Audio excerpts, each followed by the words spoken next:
गुजरात में बीते 3 दशक में भाजपा ने विधानसभा और लोकसभा में किसी मुस्लिम को प्रत्याशी नहीं बनाया, लेकिन अब निकाय चुनाव में भाजपा के मुस्लिम जनप्रतिनिधियों की संख्या 82 पहुंचने के बाद पार्टी ने संगठन में उन्हें जगह देना शुरू किया है। खेड़ा, जूनागढ़ व गिर सोमनाथ के तहसील संगठन में अध्यक्ष एवं उपाध्यक्ष जैसे पद मुस्लिम नेताओं को सौंपे हैं। प्रदेश में लंबे समय तक भाजपा और मुस्लिम मतदाताओं में 36 का आंकड़ा रहा, लेकिन पिछले कुछ चुनावों में भाजपा ने नगर पालिका, जिला पंचायत, तहसील पंचायत के चुनाव में अपने मुस्लिम नेताओं को बढ़ चढ़कर टिकट दिया तो उनकी जीत का आंकड़ा भी बढ़ता गया। फरवरी 2025 में हुए 66 नगर पालिका और जिला और तहसील पंचायत के चुनाव में भाजपा ने 100 से ज्यादा मुस्लिम नेताओं को प्रत्याशी बनाया तो उनमें 80 से ज्यादा ने जीत दर्ज की।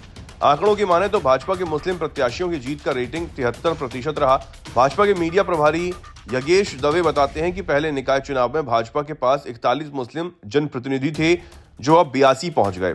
इस चुनाव में भाजपा के 210 प्रत्याशी निर्विरोध चुनाव जीते, उनमें से 21 मुस्लिम नेता हैं। दवे का कहना है कि कई शहर व कस्बों में मुस्लिम नेता कांग्रेस के टिकट पर खड़े ही नहीं हुए, इसलिए भाजपा के ये मुस्लिम प्रत्याशी निर्विरोध निर्वाचित हुए। हाल ही में भाजपा ने जिला तहसील स्तर पर अध्यक्ष व उपाध्यक्षों की नियुक्ति की, जिसमें खेड़ा जिला के मधुआ में मोहम्मद अशफाक मलिक को उपाध्यक्ष का पद सौंप दिया गया। इसके अलावा जूनागढ़ की वंथली में हुसैना बेन सोढ़ा को उपाध्यक्ष और गिर सोमनाथ के कोडिनार में आबिदा खातून नकवी को अध्यक्ष नियुक्त किया गया है। प्रदेश का मुस्लिम मतदाता अब धीरे धीरे भाजपा की शरण में आने लगा, तो भाजपा ने भी चुनावी मैदान के अलावा संगठन में भी मुस्लिम नेताओं को जिम्मेदारी देना शुरू कर दिया।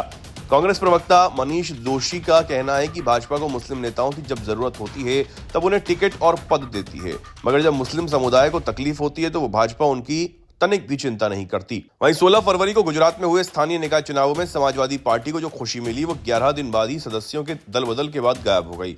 छोटा उदयपुर में सपा सदस्यों के बीजेपी में शामिल होने के बाद पार्टी को बड़ा और तगड़ा झटका लगा। हालांकि बीएसपी में भी 3 सदस्य बीजेपी में शामिल हो गए, मगर गुजरात जैसे राज्य में सपा की पहली बड़ी जीत के बाद सदस्यों के पाला बदलने से खेल ही पलट गया। बीजेपी ने 25 साल बाद छोटा उदयपुर निगम बोर्ड पर कब्जा कर लिया। बीजेपी ने 68 में से 60 नगर पालिकाओं के साथ साथ तीनों तालुका पंचायतों पर जीत दर्ज की थी। इन चुनावों में सबसे चकित करने वाला रिजल्ट छोटा उदयपुर का ही रहा, जिसे 25 साल बाद बीजेपी ने कांग्रेस से छीन लिया। चुनाव में बीजेपी को 28 में सिर्फ 8 सीटें ही हासिल हुई थी, मगर बीएसपी के 3 और समाजवादी पार्टी के 6 सदस्यों के शामिल होने के बाद उसका छोटा उदयपुर नगर पालिका पर कब्जा हो गया। अब पालिका बोर्ड में बीजेपी के सदस्यों की संख्या 20 हो गई। दल बदल के बाद बीजेपी ने अध्यक्ष और उपाध्यक्ष पद पर निर्विरोध जीत हासिल कर ली।